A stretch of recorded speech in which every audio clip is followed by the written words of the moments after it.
Bismillah. Assalamualaikum warahmatullahi wabarakatuh.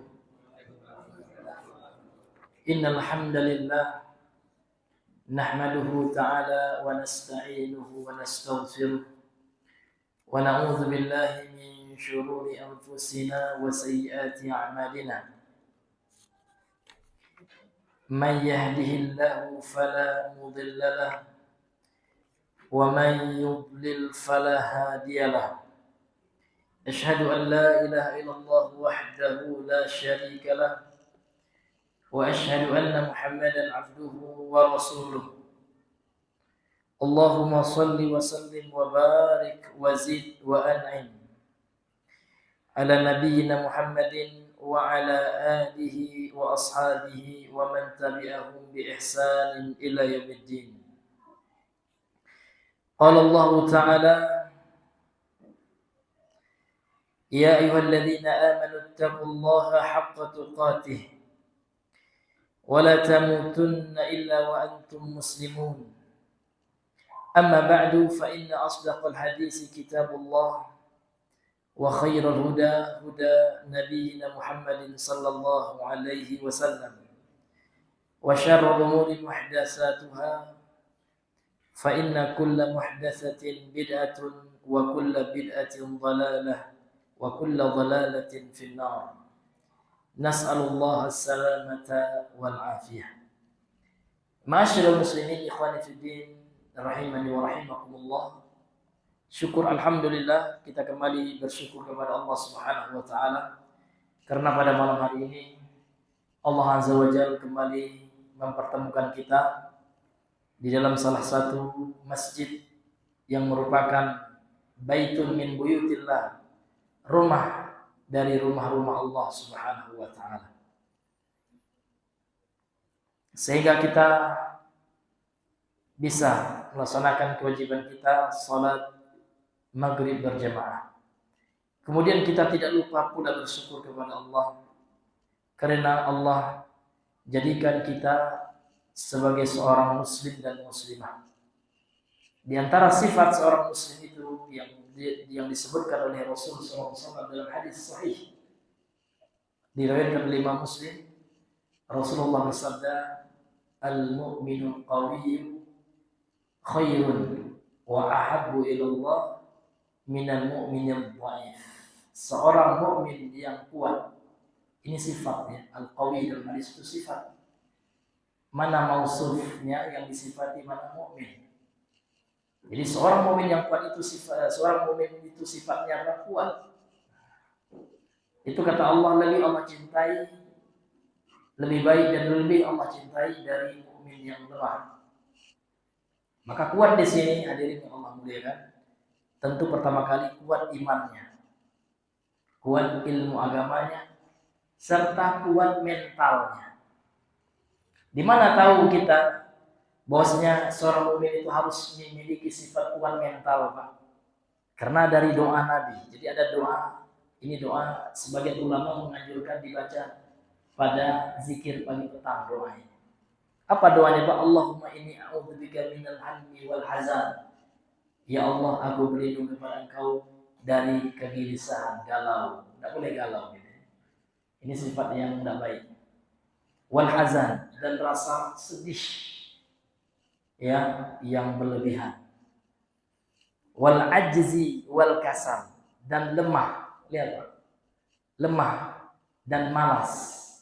Wal jubni wal bukhli, dan dari sifat pengecut, jubun. Nah, jubun ini Pak, pengecut artinya, penakut. Dan dari sifat pelit. Wadu'alid dain, kemudian dari dililit hutang. Nah, ini kita harus berlindung kepada Allah dengan ini supaya Allah kasih kita duit buat bayar hutang ya. Iya. Karena Rasul berlindung ya dari ini juga. Wa ghalabatir rijal, dan dari diintimidasi oleh manusia. Enggak boleh kita diintimidasi orang. Dipijak-pijak orang, tidak boleh. Ini hadirin, jadi dari hadis ini tahu kita seorang mukmin itu tidak boleh punya sifat penakut, pengecut. Ditambah oleh hadis lagi Pak, ini hadis mungkin sebagai Bapak pernah dengar atau ada yang belum juga. Ini hadis sahih Muslim. Apa kata Rasulullah? Man mata falam yaghzu. Barang siapa yang meninggal dan belum pernah perang dia, berjihad. Walam yuhaddis nafsahu bil ghazwi. Kemudian dia tidak ada niat dalam hatinya berperang, penakut dia. Mata ala syu'batin min nifaq. Maka kalau dia mati dalam salah satu cabang kemunafikan. Jadi orang yang tidak ada dalam hatinya, kalau perang harus ada syarat jihad yang satu. Tapi kalau kita seandainya tidak ada kondisi perang, maka harus kita tanamkan ada keinginan kita harus berjihad di jalan Allah. Nah, kalau orang penakut, ya dikit-dikit takut, ya. Nah, ini kalau dia mati kata Rasul, mati dalam sifat kemunafikan. Na'udzubillah, ini haram. Makanya di antara salah satu dosa besar itu Pak, lari dari medan perang, daripada jihad. Maka Rasul mengatakan apa? Walladzi nafsi biyadihi, demi jiwaku di tangan Allah, dalam genggaman Allah. Lawuditu an uqtala fi sabilillah. Demi zatku di dalam genggaman tangan Allah, aku sangat ingin terbunuh di jalan Allah. Kata Nabi ingin mati di jalan Allah, tapi kalau Allah takdirkan beliau sakit, ya kan. Thumma uhya, kemudian aku dibangkitkan. Thumma uqtal, kemudian aku terbunuh lagi, mati lagi. Thumma uhya, thumma uqtal, 3 kali. Nabi mengatakan, kalaulah orang tahu pahala jihad mati syahid itu, kata Rasul, pingin aku ini Nabi saja pribadi, pingin kalau seandainya yang mati di jalan Allah, kemudian Allah bangkitkan lagi, kalau bisa, kan ada ya, ini namanya atamannya, pengandaian. Kalau semisalnya, gitu. Kalau dihidupkan lagi, Nabi ingin mati lagi di jalan Allah. Jadi jihad ini Pak sebenarnya adalah ibadah yang mulia, namun terkotori oleh orang Khawarij, ya. Sehingga gambaran jihad menjadi jelek. Padahal jihad ini ibadah yang mulia. Ya. Kalaulah tidak karena para mujahid, ya, maka tidak akan ada semangat untuk memerdekakan tanah air ini. Sehingga para mujahid kita ditulis oleh Imam Hamka, Buya Hamka, dalam kitabnya Dari Perbendaharaan Lama. Jadi beliau menulis buku judulnya Dari Perbendaharaan Lama. Salah satu framing orang Belanda untuk melemahkan jihadnya, ya, Tuanku Imam Bonjol, dengan diberikan atau disematkan gelar Wahabi. Jadi Wahabi itu kata menurut Imam Bonjol, ya, di Indonesia pertama kali digaungkan oleh orang Belanda. Disematkan kepada siapa? Kepada para tentara Padri, ya, pengikutnya, muridnya Tuanku Imam Bonjol. Maka beliau bisa Bapak baca, ya, di download bukunya bisa, ya. Maka yang membuat Wahabi pertama itu orang-orang Belanda. Nah, kemudian juga kalau di Saudi Pak, orang-orang yang ngakunya keturunan Nabi. Nah, dari Said, diantaranya Said Zaidi Dahlan, yang banyak memfitnah dakwahnya Syekh Muhammad bin Abdul Wahab. Dibuatnya buku judulnya Fitnatul Wahabiyah. Dituduhnya Syekh Muhammad bin Abdul Wahab dan muridnya Pak, ketika melihat orang mau azan, Innallaha, dipancungnya langsung, ini dusta, kebohongan, tidak pernah Syekh Muhammad bin Abdul Wahab dituduh. Bahkan yang paling keji tuduhan Zaini Dahlan ini, apa katanya? Muhammad bin Abdul Wahab mengaku menjadi Nabi ke-26, tuduh yang keji. Dan ternyata itu terbukti karena dia ini Pak, sejarah membuktikan rombongan ini terpengaruh oleh Inggris, ya. Karena waktu itu Pak, sebelum dikuasai oleh Saud, Alu Saud, ya, maka orang-orang yang mengaku keturunan Nabi ini sempat, orang sufi-sufi ini sempat dulu menguasai, ya, sementara waktu, ya, menguasai Jazirah Arab, termasuk Najd, ya, Hijaz. Karena mereka kemudian mereka kerjasama dengan orang kafir. Tapi mereka putar balikan fakta, dituduhnya ya Syekh Muhammad bin Wahab yang kerjasama dengan Hempler dan orang-orang Britania ketika itu. Tapi ternyata itu tuduhan dusta. Karena sepanjang sejarah sufilah yang menghambat perlawanan pejuang. Contoh di Aceh. Di Aceh luar biasa jihad di situ. Ya. Tengku Umar dan yang lainnya itu punya semangat jihad yang luar biasa. Maka kata Belanda ini tidak bisa ya. Untuk melemahkan jihad orang Aceh, dikirimlah seorang yang belajar Islam, orang kafir, pura-pura Islam, namanya Senok Oranye. Apa yang diajarkan oleh Senok Oranye itu? Sufi, ajaran tarikat, ajaran tasawuf, yang mengajarkan tidak boleh kita jihad itu hanya melawan hawa nafsu. Ya, kita nggak boleh berperang. Na'udzubillahi min dzalik. Nah, ini hadirin yang Allah muliakan. Ya, padahal kalau kita lihat sejarah, ya, orang-orang yang pejuang itu Pak, mereka adalah para mujahid. Ya. Karena mereka tahu keutamaan mati di jalan Allah. Dan ini berlaku sampai hari kiamat. Jihad itu akan dalam akidah Ahlussunnah disebutkan dari Imam Ahmad dalam usul sunnah al-jihadu baqin ila qiyamis saah. Jihad itu akan senantiasa ada sampai hari kiamat. Tentu jihad yang benar. Bukan jihad membunuh orang Islam, itu jihad Khawarij. Membunuh Ali bin Abi Thalib, memberontak kepada pemerintah yang sah, membunuh kaum muslimin. Jihad yang benar itu adalah kita memerangi kafir har. Dia berkata qatilul musyrikina kafah kama yuqatilunakum kafah. Jadi Ahlussunnah itu Pak ya sangat senang dengan jihad, tapi jihad yang benar. Bukan jihad yang sembarangan, karena jihad itu ada dua Pak ya. Dalam fikih jihad kita mempertahankan diri, namanya jihad difa ya. Kalau selanjutnya masuk musuh ke negeri kita, nah ini ya tidak butuh lagi izin dengan orang tua dan pemerintah. Kalau musuh telah masuk ke negeri kita. Tapi kalau kita mengekspansi ya, kita keluar ya, itu namanya jihad tolak. Maka mesti wajib meminta izin kepada orang tua terlebih dahulu, kemudian kepada pemerintah ya, yang sah. Jadi kalau pemerintah kita yang mengizinkan kita ya untuk jihad ke Palestina, itu syar'i Pak ya. Ikut. Kalau kita mati insya Allah ya dapat surga. Atau pemerintah kita ya mengizinkan kita untuk jihad melawan Bukhara, pemberontak di Papua. Nah, itu ya itu dapat, itu syar'i jihadnya. Nah, ini hadirin yang Allah muliakan. Maka Islam itu Pak melarang keras ya jiwa-jiwa penakut. Maka dalam Islam itu tidak boleh seseorang menyerupai perempuan, karena perempuan itu Pak jihadnya bukan berperang. Ibunda Aisyah dalam hadis sahih bertanya kepada Rasulullah, hal ala nisa'i jihadun, apakah ada jihad bagi perempuan? Na'am. Alaihinna jihadun, iya. Perempuan juga jihad. Walakin jihadahunna al-hajj wal umrah. Akan tetapi jihadnya perempuan itu adalah haji dan umrah.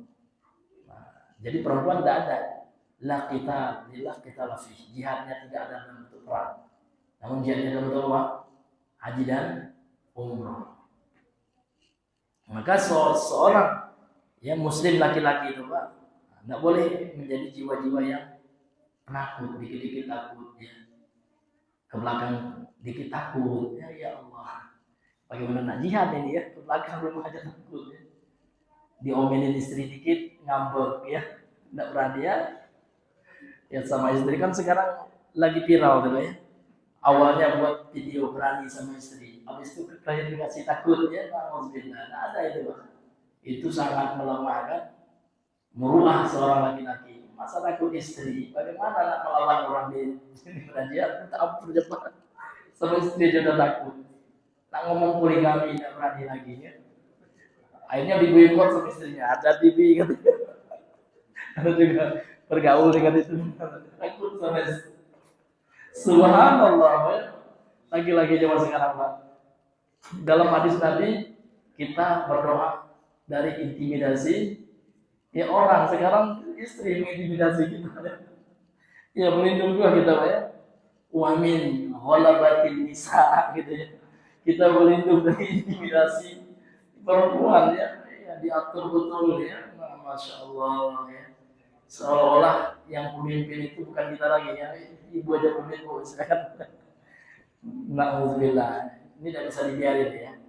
Kita seorang suami harus yang menjadi seorang sosok yang dianggap menjadi pemimpin lah gitu ya.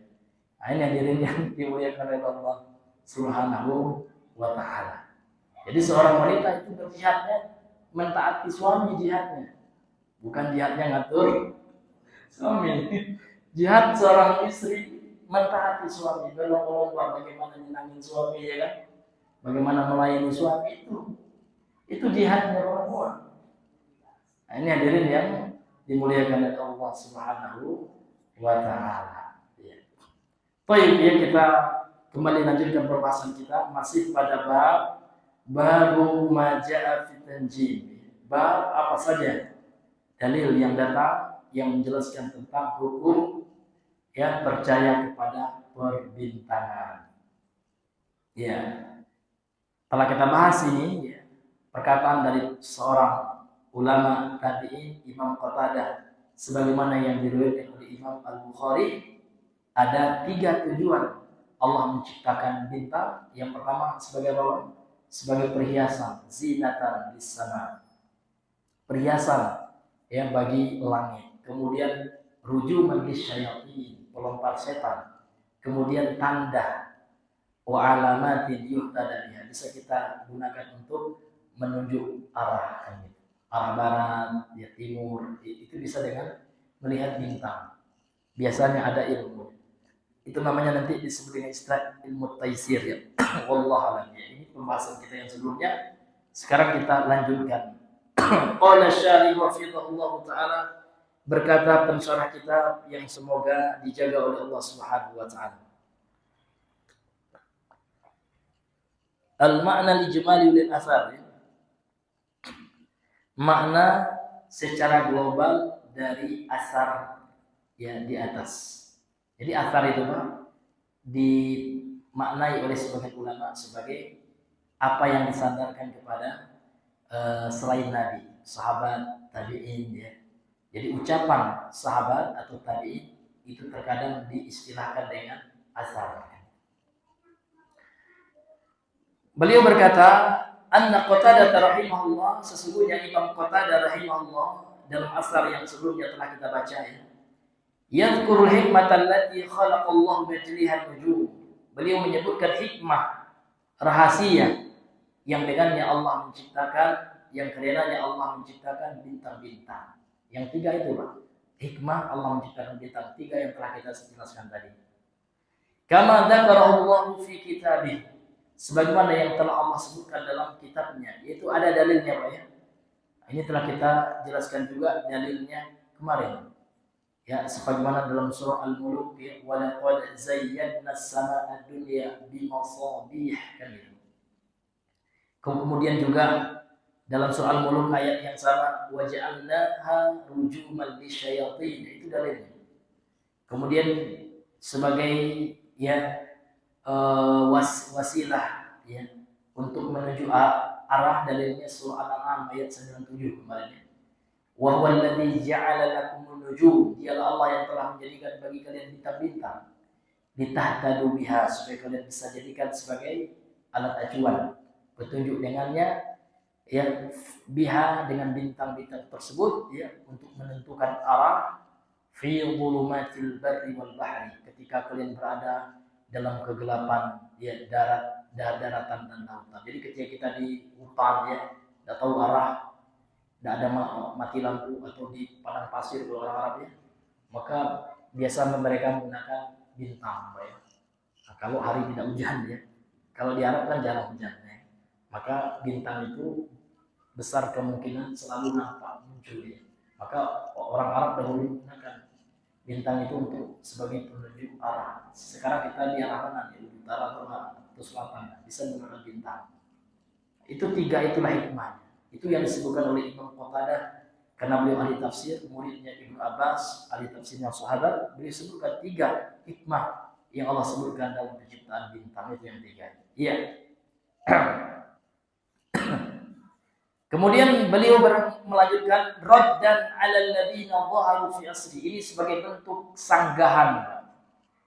Jadi tujuan Allah menciptakan bintang itu adalah bentuk bantahan kepada siapa? Kepada orang-orang yang muncul di masanya, yakni di masa Imam Qatadah.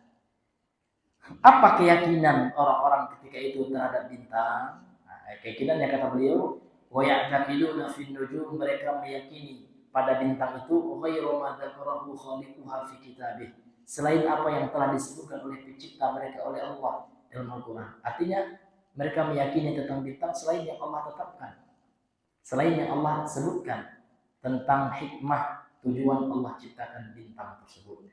Wa haula'i qalu bila ilmin, dan mereka berkata tanpa ilmu. Wa afnu a'mawahum fima yadurruhum, dan mereka menghabiskan umur-umur mereka dalam perkara yang memudaratkan atau membahayakan mereka, yakni meyakini tentang bintang bisa menentukan nasib seseorang misalnya. Ini menjadikan bintang sebagai alat untuk meramal. Bintangnya apa Pak? Bintangnya Pisces, Aries.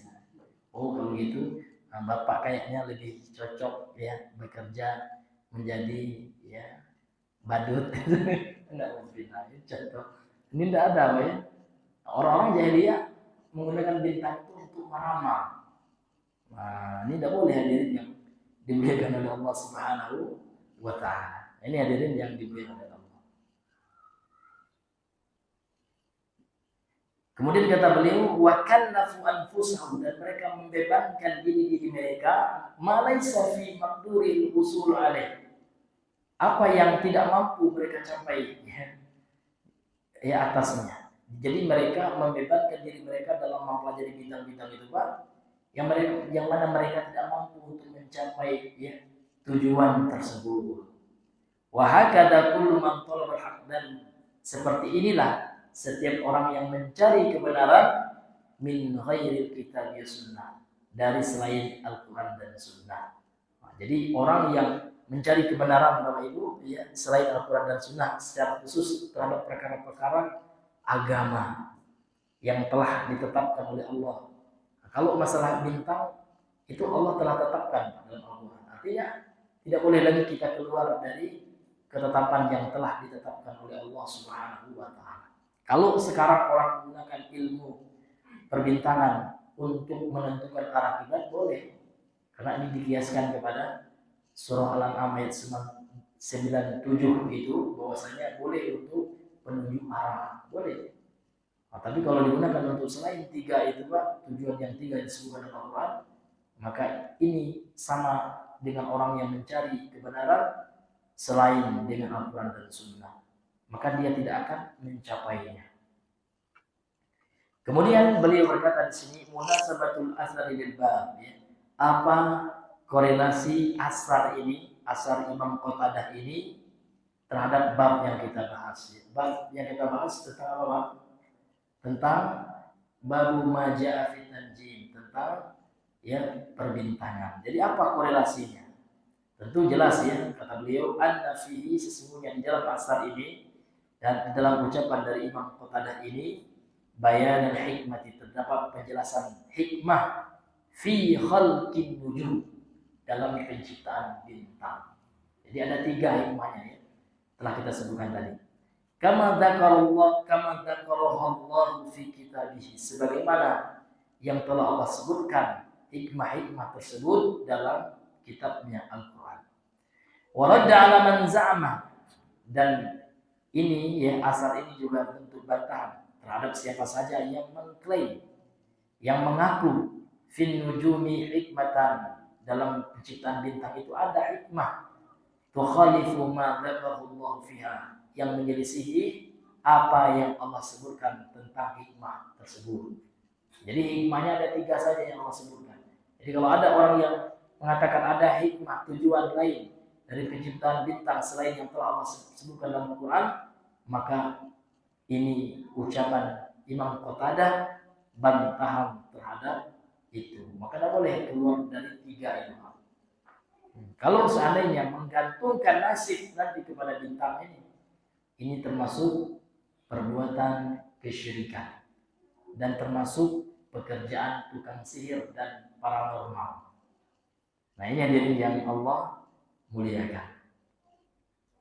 Kemudian ma yustafadu minal athar. Apa istifadah atau pelajaran yang bisa kita petik dari asar Imam Qatadah ini? Di sini ya dalam kitab Al-Mulakhas ini ada 4 Bapak Ibu. Yang pertama, bayanul hikmati fi khalqin nujum. Penjelasan hikmah atau tujuan dalam penciptaan bintang-bintang. Kama dalla alaihi al-Quran, sebagaimana yang telah ditujukan oleh Al-Quran. Ada 3 ya. Zinatan lis-sama, rujuman lisyayatin. Kemudian yang ketiga ya, alamat sebagai penunjuk arah, alamatin alal jihad, sebagai penunjuk jihad itu arah. Ini Bapak Ibu yang Allah muliakan. Selain yang 3 ini Pak, tidak ada. Ya, hanya 3 inilah tujuan Allah menciptakan bintang. Kemudian yang kedua, araddu ala man za'ama anna an-nujuma khuliqat li hikmatin ghairu ma dzakara Allah fiha.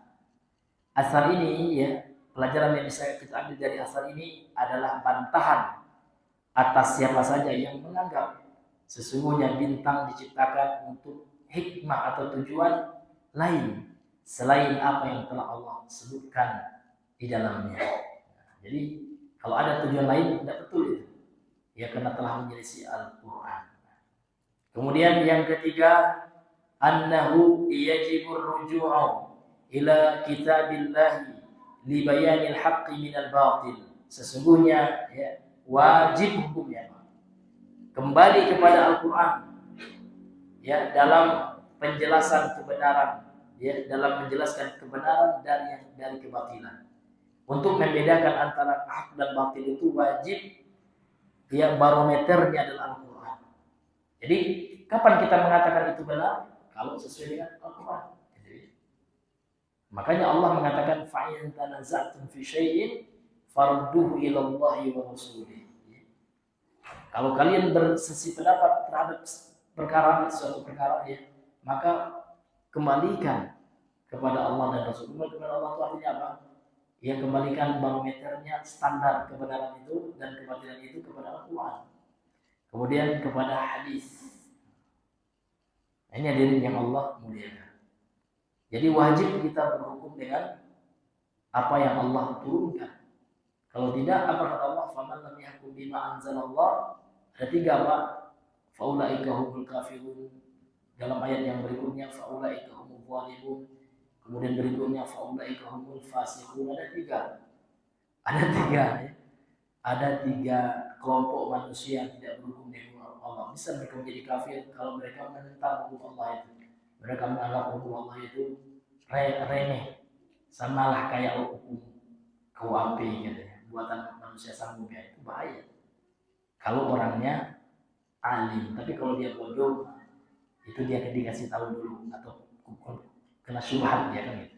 Kemudian yang kedua, dia zalim. Kalau seandainya dia tidak berhukum dengan hukum Allah, kemudian dia masih meyakini hukum Allah yang paling mulia dari hukum buatan manusia, tetap juga dia berhukum dengan Allah, berdosa walaupun dia tidak kafir. Demikian juga fasik ya. Faulaika humul fasiqun. Artinya ya, tidak boleh kita keluar dari Al-Quran dan Sunnah dalam menentukan hak dan yang batil. Ini hadirin yang Allah muliakan.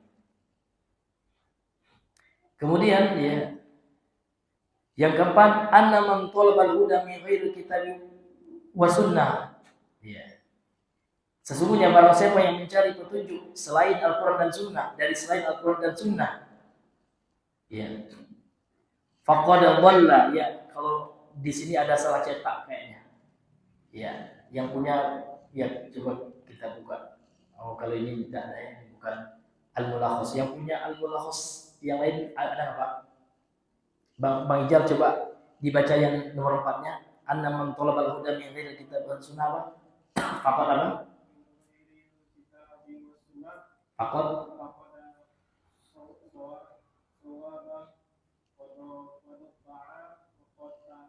iya, ini faqad sawaba itu kurang tepat. Karena artinya sungguh dia telah benar. Nah, mungkin benar ya. Ini artinya barang siapa yang mencari petunjuk dari selain Al-Quran dan Sunnah, nggak mungkin faqad sawaba ya. Sawaba dia benar, maka sungguh dia itu benar. Mungkin lah ya. Iya, faqad apa? Hah?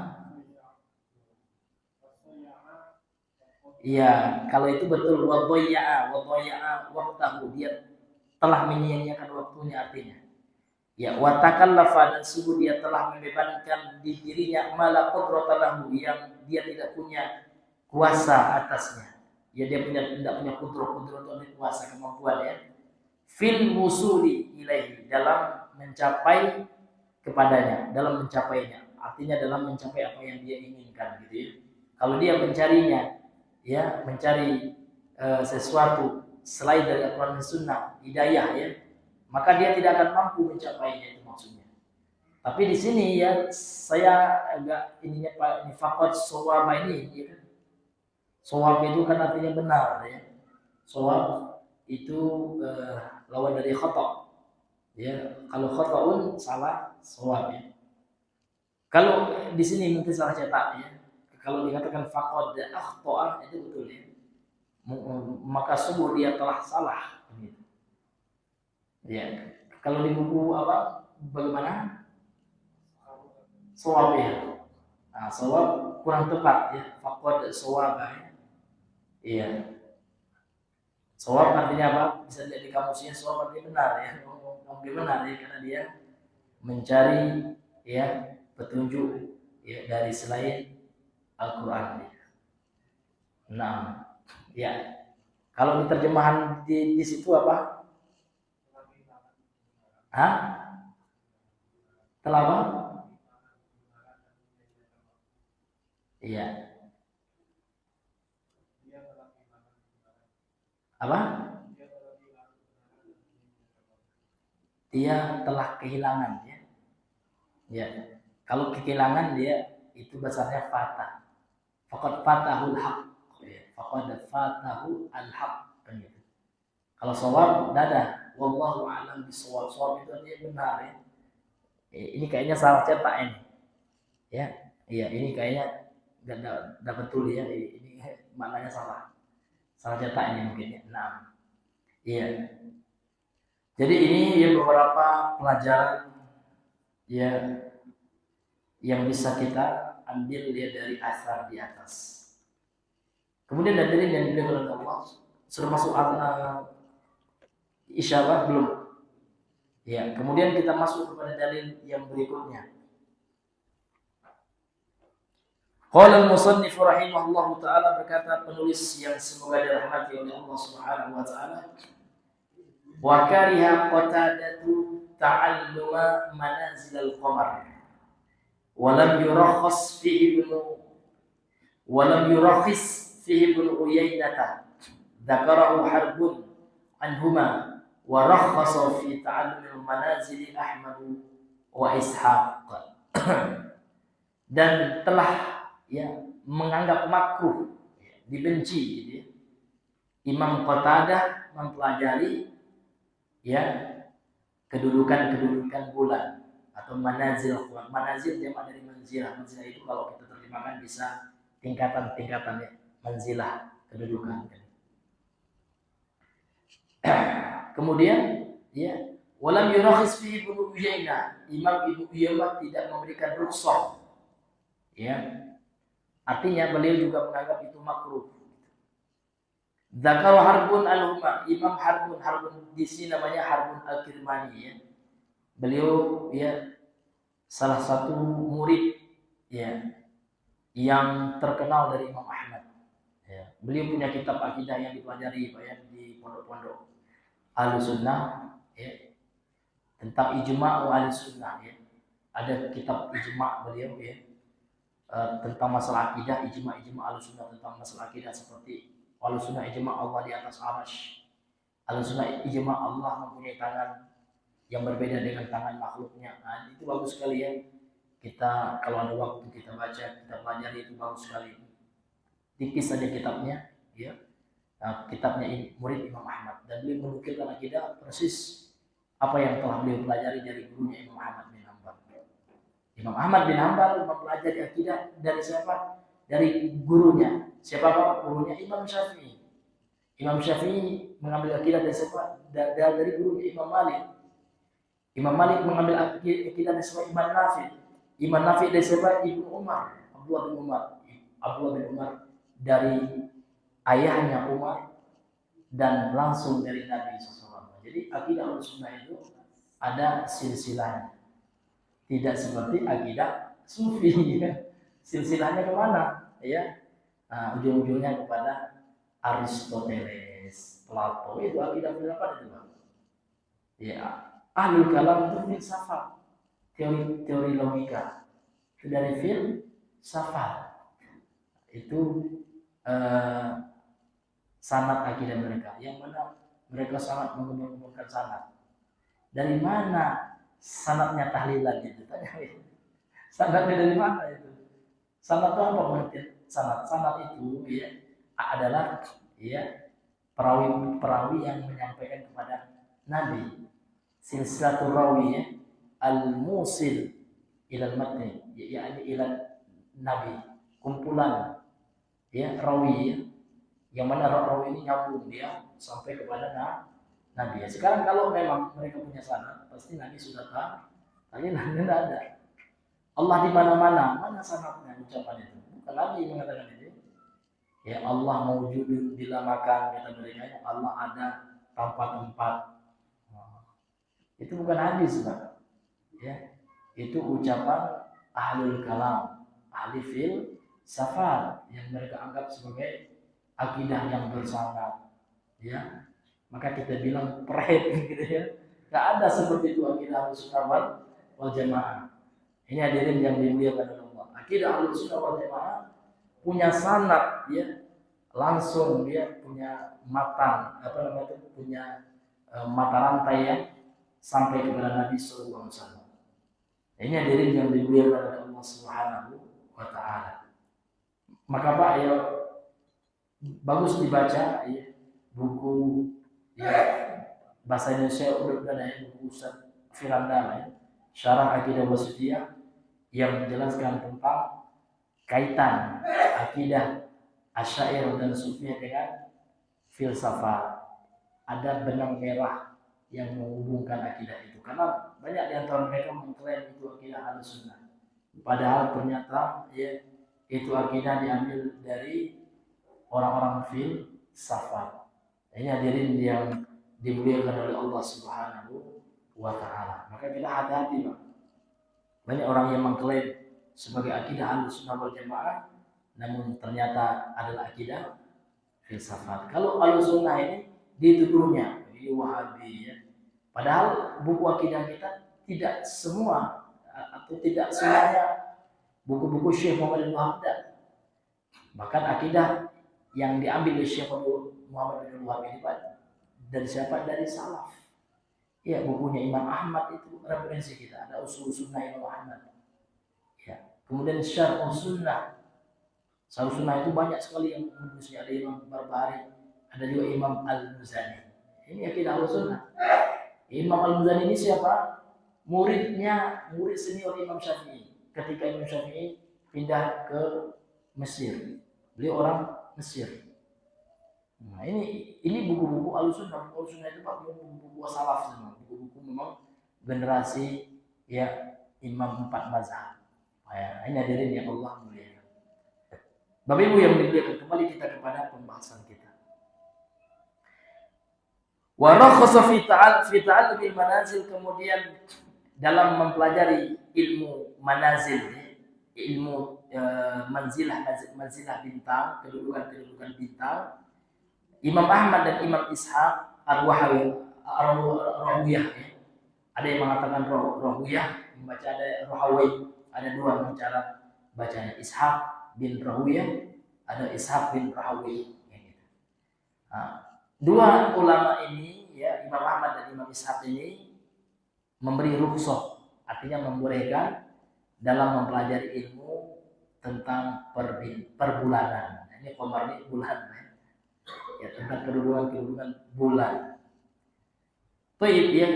Kemudian at-tarajim, ya tarajim jamak dari tarjamah, artinya biografi para ulama yang disebutkan dalam asar ini.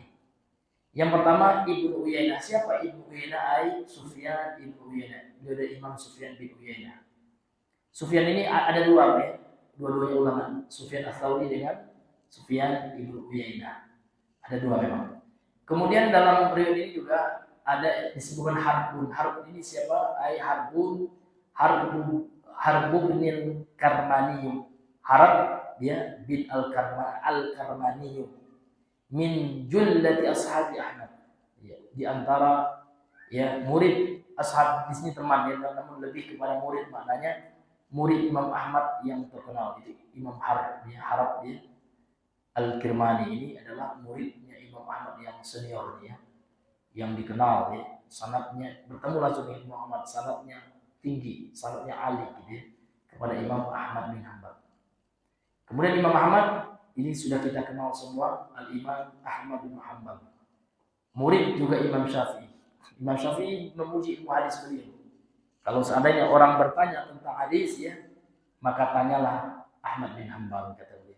Jadi diakui oleh guru-gurunya gitu ya, dalam ilmu hadis. Ini luar biasa. Tapi kalau dalam ilmu fikih, Imam Syafi'i lebih mengunggulinya. Nah, ini dirinya Allah. Kemudian Imam Ishaq, siapa itu? Ishaq bin Rahawai.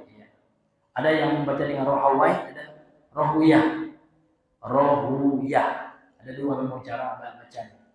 Ini hadirin yang Allah muliakan. Ya. Kemudian apa yang dimaksud dengan manazilul qamar?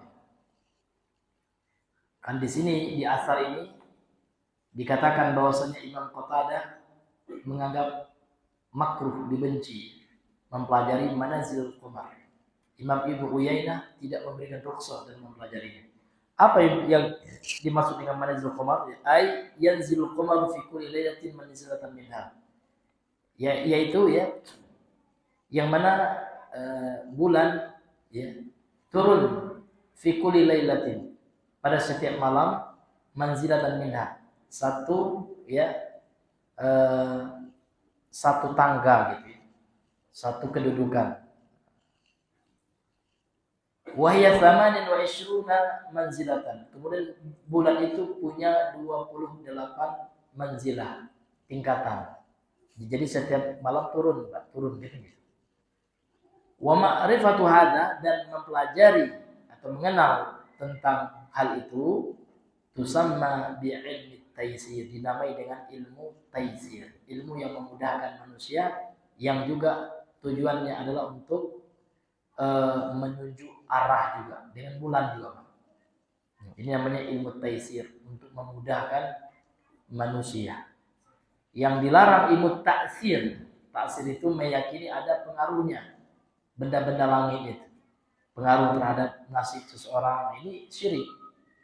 Tapi kalau ilmu taysir ini diperbolehkan. Kemudian kata beliau, wa al-gharadu min hadha siyaq bayanu khilafil ulama fi hukmi ta'allumi manazilil qamari alladhi huwa ilmu taysir. Tujuan dari pemaparan ini ya adalah penjelasan perbedaan pendapat di kalangan para ulama tentang hukum mempelajari kedudukan bulan, yang mana dia adalah disebut dengan ilmu taysir, ilmu yang memudahkan manusia. Alladhi al-gharadu minhu, yang mana tujuan darinya al-istidlalu bihi alal qiblah, untuk dijadikan dalil ya arah kiblat.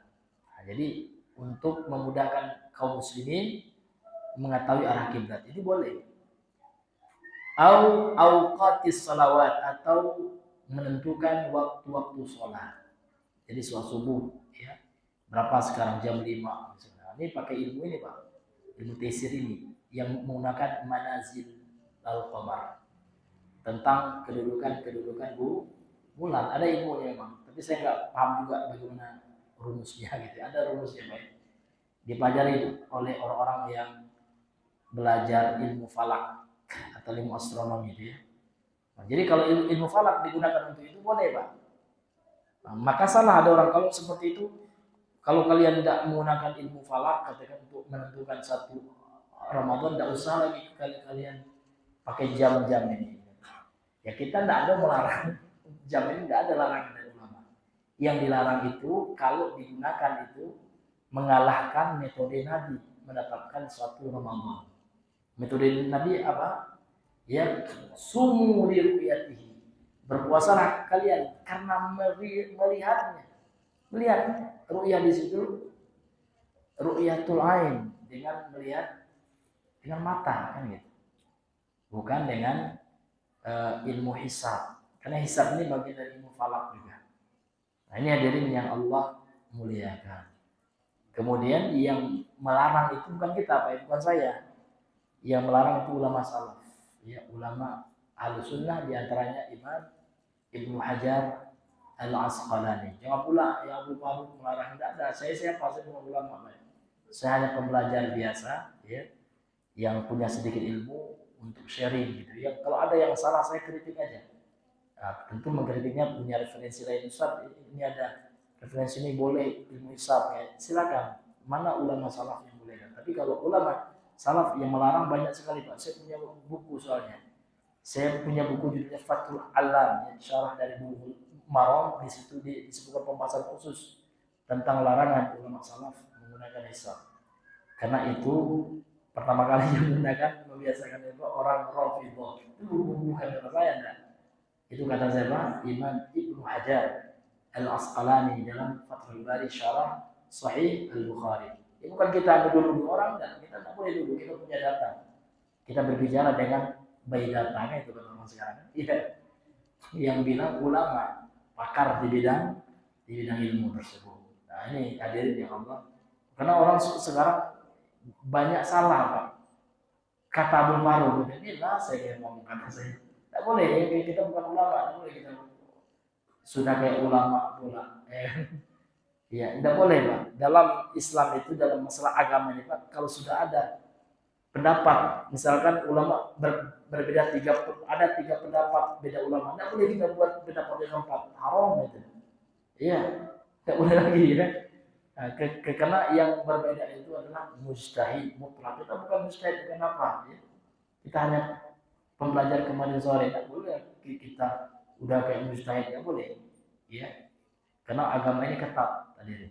Karena salah-salah ngomong kita berbicara ya tentang Allah tanpa ilmu, ini bahaya sekali, dosanya dosa besar ya. Ini hadirin yang dimuliakan oleh Allah Subhanahu wa taala. Dan para ulama Ahlussunnah mereka selalu mengembalikan perkataan pendapat mereka kepada ulama salaf ya. Itu ciri dari ulama Ahlussunnah wal Jamaah. Jadi mereka tidak buat kata-kata ya. Mereka sandarkan semuanya kepada ya para a'immah. Dan para a'immah ini pun menukil dari ulama sebelumnya. Sampailah kepada Nabi sallallahu alaihi wasallam. Begitulah ya akidah Ahlussunnah wal Jamaah dan manhaj mereka tersebut. Ini Bapak Ibu yang Allah muliakan. Kemudian apalagi fungsi daripada ilmu taisir itu Pak? Wa ma'rifatil fusul, untuk mengetahui tentang ya musim. Fusul di sini bukan maknanya kelas kan ya. Faslun, jamaknya fusul di sini maksudnya adalah musim. Musim semi ya kan. Musim panas shaif ya. Musim dingin syita ya ini. Itu dengan ilmu taisir ini. Fa idza kana hadha ikhtilafuhum fi hadha an-naw' alladhi la mahdura fihi hasman lil madah li alla yatawassalu ila al-mamnu'i fama baluka bimad'ihim min ta'allumi 'ilmi at-ta'sir alladhi huwa dhalalun wa khatarun. Kemudian kata beliau, apabila kalau dilihat dahulu inilah perbedaan pendapat para ulama tentang ilmu taisir ini, ulama beda pendapat ya. Pada jenis ini, yang mana jenis ini la mahdhura fihi, tidak dilarang gitu ya. Tidak diperingatkan untuk dilarang untuk mempelajarinya. Ya hasman lil maddah. Sesuai dengan apa? Dengan substansi yang dipelajari dalam ilmu itu. Untuk apa? Ya untuk menentukan arah kiblat, ya kan? Untuk apa lagi? Waktu sholat, untuk menentukan musim gitu ya. Ini tidak terlarang. Ya. Namun itu saja ulama berbeda pendapat. Dalam hal ini saja Pak, ya Imam Qatadah mengatakan dibenci, makruh. Kemudian Imam Ibnu Uyainah tidak memberi rukhsah, artinya dilarang menurut beliau. Sementara imam yang lain, Imam Ahmad, membolehkan. Kalau substansinya, maddahnya, substansi yang dipelajari itu adalah hanya untuk arah kiblat, ya, untuk menentukan waktu sholat, dan yang tidak berkaitan dengan keyakinan, ya, ini diperbolehkan. Namun ulama berbeda pendapat. Li'alla, kenapa?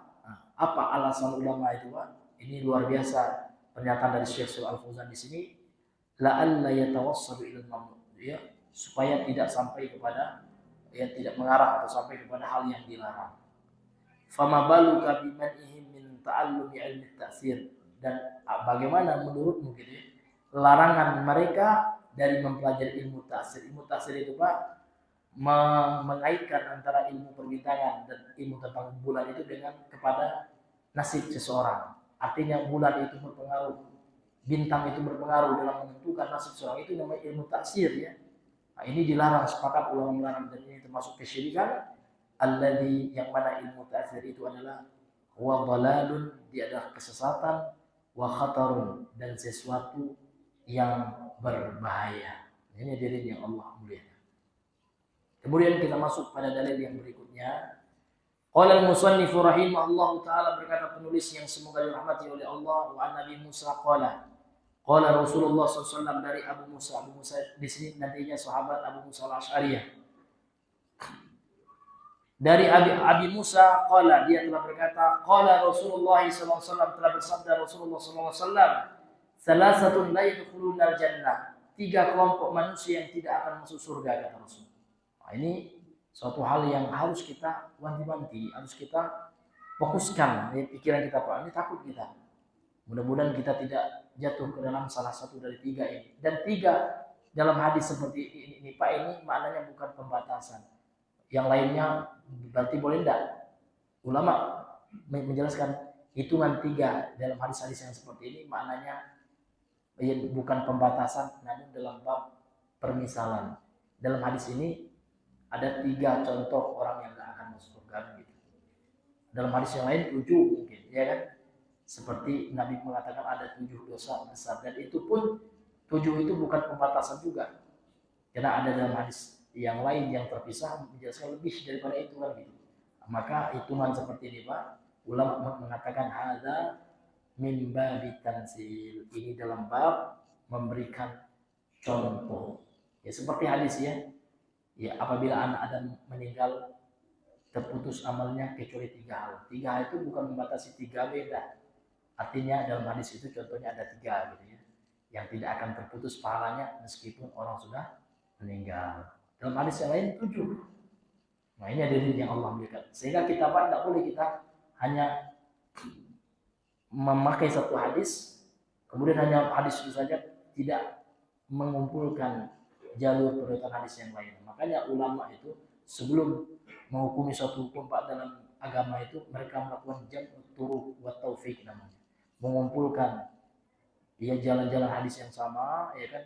Kemudian baru mereka lakukan taufik, pencocokan gitu ya. Baru nanti mereka tarik hukumnya.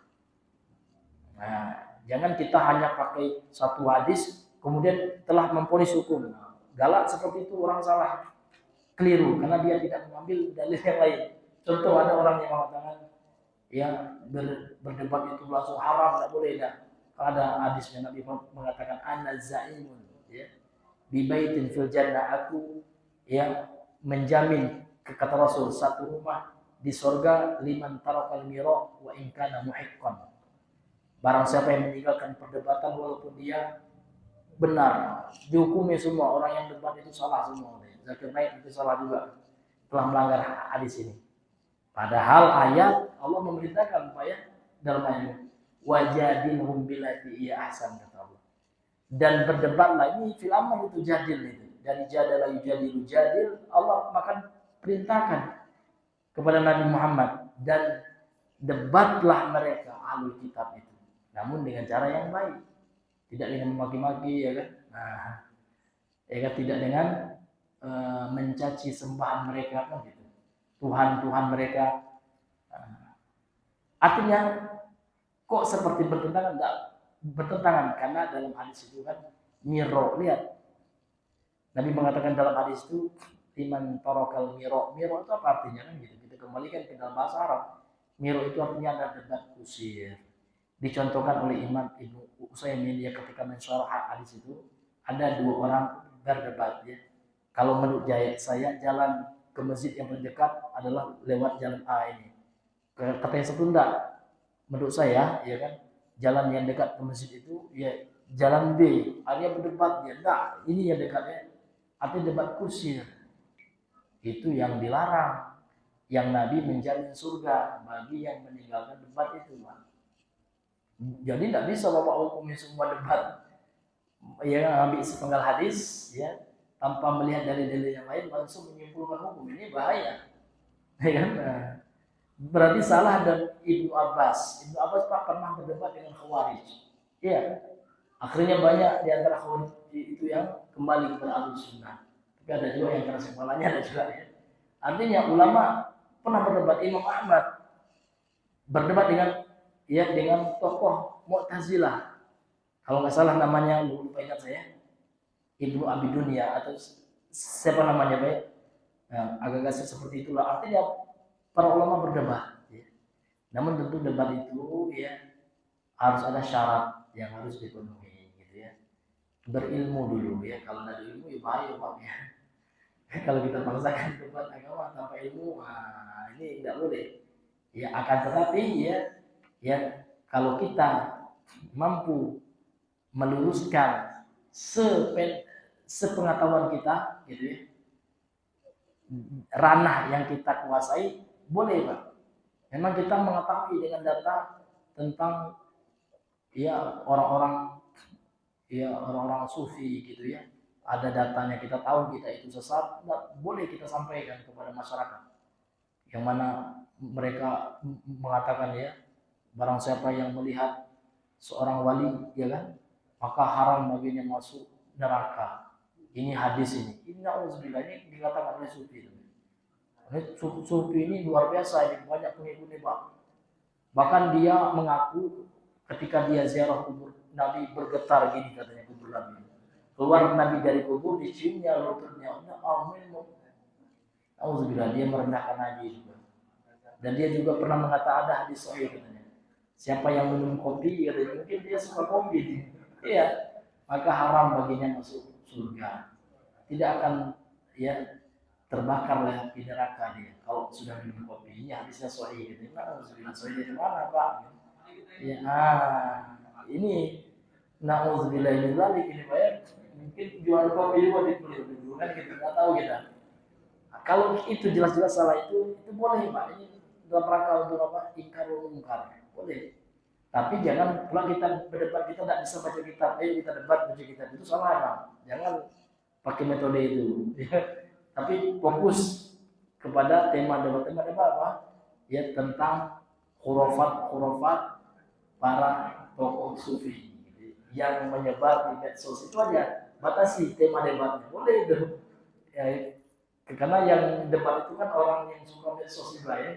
Ya suka nengok-nengok yang berkeliaran di medsos itu ya, di IG, di FB gitu ya. Nah, apa itu ya? Artinya debat secara data saja. Nah, jangan pula debatnya bahas kitab, itu jangan. Itu harus orang yang belajar pula, sehingga debatnya terarah. Kalau enggak Pak, ini debat kusir nanti, menjelek-jelekan nanti kan, mencari pembenaran kan gitu, menjatuhkan. Nah, ini tentu itu yang dilarang. Tapi kalau debat itu menolong kebenaran, menunjukkan kebatilan, itu tidak apa-apa ya. Tidak selalu yang dilarang. Jangan pula Pak ya kita ya ikut menyerang ikhwan kita. Mungkin ada kesalahan beliau, tapi jangan pula kita menjadi penolong bagi ahlu syubhat. Ya, itu salah juga, Pak. Mana manhaj kita al-wala wal bara. Jadi ahlu sunnah itu Pak harus punya loyalitas kepada ahlu sunnah. Apalagi yang dilawan beliau itu memang luar biasa khurafat, ya, kesyirikan. Orang-orang yang minta ke kuburan ya. Fulus katanya kan ada itu. Ada salawat duit, ya. Salat fulus namanya. Yang mulus-mulus katanya, yang merah-merah itu ada memang. Nauzubillah. Itu yang dibongkar oleh saudara kita itu kan bagus ya, supaya masyarakat awam yang baru hijrah bisa tahu dia mana yang mesti mereka ikuti, ya. Artinya salah hijrah nanti banyak jadi pula mereka pengamal, ya, salawat fulus. Ada Pak, nauzubillah, sampai ada salawat fulus namanya. Itu betul-betul menghina Nabi, ya. Salawat itu kan ibadah. Nabi telah mengajarkan bagaimana cara bersalawat kepada beliau. Ini buat salawat macam-macam. Ada salawat neraka lah, salawat bawa nariyah. Nar dengan neraka. Nauzubillah, macam-macam yang dibuat oleh manusia. Iya, seolah ya salawat yang diajar Nabi itu nggak laku lagi. Itu dibela itu Pak oleh tokoh-tokoh wafat itu. Seseorang yang mondoknya ya punya betul, mereka punya modal baca kitab, ya. Tapi dengan akidah yang tidak benar, ya, mereka akan berupaya untuk mencari dalih, ya, mencari alasan-alasan yang untuk membenarkan kebatilan mereka. Maka Ahlussunnah ya harus wala, ya, kepada Ahlussunnah. Tidak boleh kita ikut juga membuli saudara kita, ya, yang boleh jadi ya beliau telah dicatat pahala oleh Allah, ya, karena berusaha meluruskan dari penyimpangan akidah itu. Banyak juga ya di kolom komentar beliau itu orang-orang yang sadar, ya Allah, selama ini saya salah, ini khurafat ini. Karena postingan beliau orang kembali kepada jalan Ahlussunnah wal Jamaah. Ini ada juga sebagian yang senang dengan untuk membuli saudaranya. Itu kesalahan. Di mana letak al-wala wal bara sebagai Ahlussunnah wal Jamaah. Ini tidak benar juga seperti itu. Kalau ingin menasihati, ya dinasihati juga dengan ya empat mata kan gitu. Itu adab, ya, seorang muslim menasihati ya saudaranya. Ini hadirin yang Allah muliakan. Ya, kembali kita kepada hadis yang kita bahas ini. Dia ada 3 golongan manusia yang tidak akan masuk surga. Yang pertama kata Rasul, mudminul khamr, pecandu khamr. Kemudian yang kedua, waqati'ur rahim, pemutus silaturahim, tali persaudaraan. Kemudian yang ketiga, musaddiqun bisihri, orang yang percaya kepada sihir. Ini percaya kepada sihir ini maksudnya apa? Ini harus kita jelaskan, ya. Orang yang mempercayai bahwasanya sihir itu benar gitu. Maksud benar itu apa, Pak? Dia yakin dengan metode-metode sihir, dia tidak mendustakan sihir. Kita dalam satu sisi ada nggak sihir? Ada memang. Itu bukan berarti kita percaya yang sihir, gitu ya. Kita meyakini ada ya realitanya sihir itu. Tapi kita tidak boleh meyakini ya sihir itu adalah metode yang bagus, ya. Boleh kita menyihir orang lain, ya. Boleh kita menyantet orang. Itu tidak bisa dibenarkan, ya. Itu haram, itu syirik, ya. Karena sihir itu sendiri adalah bagian dari kesyirikan, praktek sihir itu. Jadi ini diantara manusia yang tidak akan masuk surga, yaitu orang yang ya membenarkan penyihir. Ya, dia percaya kepada dukun, penyihir, dan dia yakin ya dengan metode sihir. Kalau sekarang nama sihir kan banyak, sihir kan istilah syariat. Boleh jadi istilah sekarang dengan apa, Pak? Dengan santet, dia bisa, ya. Kalau seandainya dia menggunakan metode sihir.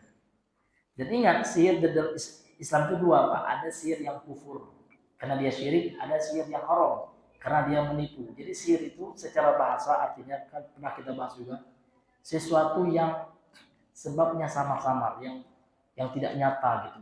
Dia pengaruhnya itu lembut gitu ya, samar. Ma latufa sababuhu wa khafiyah, kan itu makna sihir menurut bahasa. Yang sebabnya itu halus, sebabnya halus dan samar. Maka tukang sulap sihir juga Pak. Tukang sulap itu menyihir, namun penyihir yang tidak sampai ke dalam kesyirikan. Tidak, kalau syirik tidak. Namun dia berbuat sihir tipu daya, kecepatan tangan, kehalusan, memainkan mata manusia, menyulap mata manusia. Maka dalam Islam apa hukum sulap? Haram. Kenapa Pak? Karena dia berbohong. Karena dalam Islam itu bohong itu haram hukumnya. Pada dasarnya bohong itu haram hukumnya. Ya, bahkan bercanda saja tidak boleh kita bohong. Haram juga hukumnya Pak. Apalagi untuk hiburan tidak boleh. Ada memang bohong yang dibolehkan kalau ada dalilnya. Dalil yang mengkhususkan dari dalil umum yang mengharamkan sihir secara umum, seperti ya sudah kita sampaikan nih Pak ya, untuk mendamaikan dua orang muslim yang bertengkar itu memang ada dalilnya, atau untuk strategi perang dalam peperangan. Kemudian yang ketiga ya, untuk ya mengambil hati istri, ini memang ada dalilnya ya, ya untuk ya menyenangkan istri. Nah, tapi jangan pula digunakan ini untuk apa ya? Untuk metode nambah lagi ya.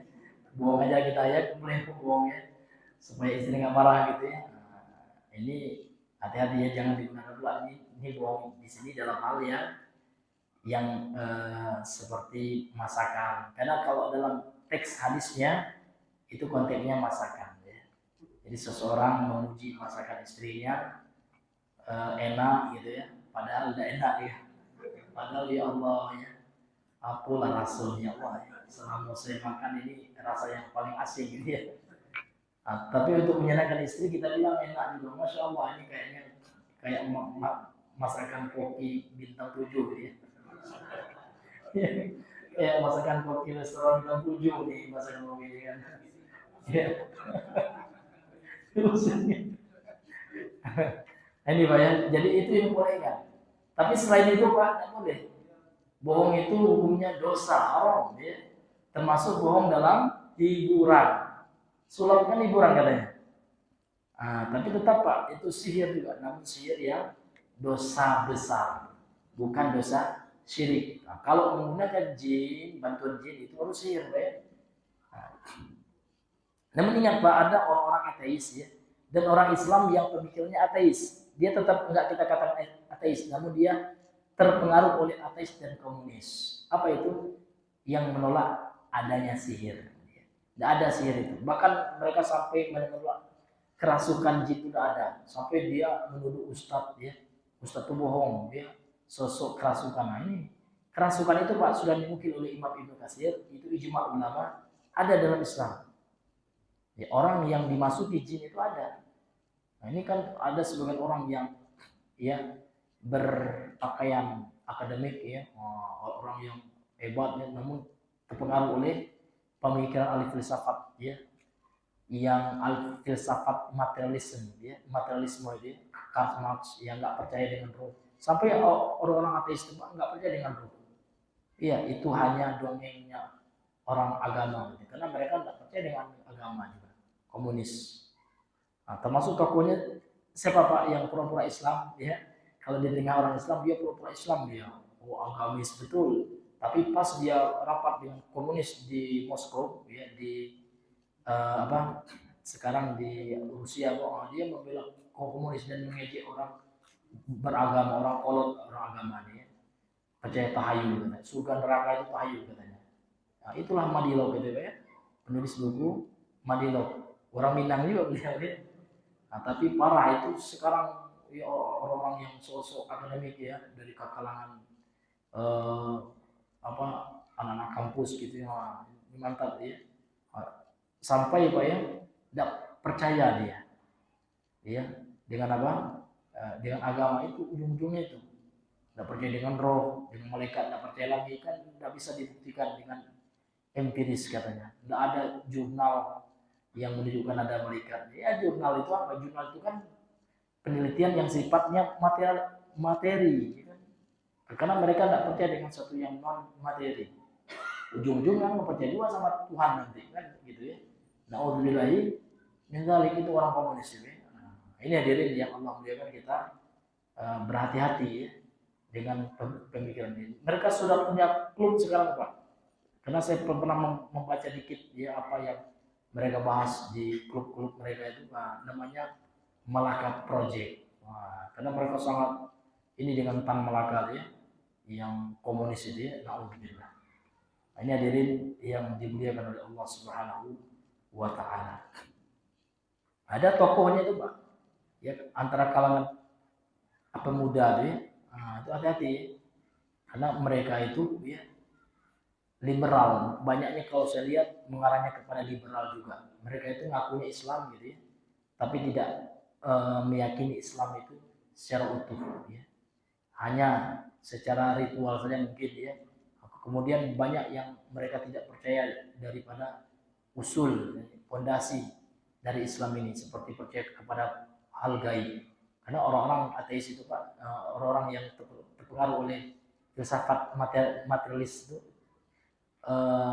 susah untuk percaya kepada sesuatu yang non materi gitu. Nah, maka nggak percaya mereka dengan ruh ya. Mana ruh itu apa? Mereka akan nanti kembali kepada pakar-pakar psikolog ya. Ruh itu adalah ini yang mereka definisikan dengan, kalau bahasa Minangnya, salamak pari mereka gitu ya. Iya. Nah, yang mereka anggap itu orang pakar kan gitu. Tapi pakarnya orang-orang yang anti agama. Itu yang mereka ambil rujukan. Sehingga mereka akan merendahkan para ulama, orang yang ahli Islam ya, yang percaya kepada ruh, mereka anggap dia percaya kepada tahayul. Nah, ini tentu kesesatan yang nyata pula ya, yang harus kita waspadai dari hal yang seperti itu, hadirin yang Allah muliakan. Kemudian Bapak Ibu, hadis ini sahih ya, rawahu Ahmad wa Ibnu Hibban fi sahihihi. Hadis ini telah diriwayatkan oleh Imam Ahmad dalam musnadnya, kemudian Imam Ibnu Hibban dalam sahihnya. Jadi Imam Ibnu Hibban ini Pak punya Sahih Ibnu Hibban namanya, kitab hadis yang beliau anggap itu kitab hadis yang sahih gitu ya. Walaupun nanti ada yang dhaif dalam Sahih Ibnu Hibban ini ya. Kalau yang ini insyaallah ini ya, ini hadis yang sahih insyaallah taala, wallahu taala alam bisawab. Karena ingat waktu banyak, mungkin kita cukupkan dulu sampai di sini ya matan hadis ini. Insyaallah pada pertemuan yang berikutnya kalau Allah mengizinkan, kita lanjutkan ya syarah daripada matan hadis ini. Wallahu taala a'lam bisawab. Subhanakallahumma bihamdika asyhadu an la ilaha illa anta astaghfiruka wa atubu ilaik. Assalamualaikum warahmatullahi wabarakatuh.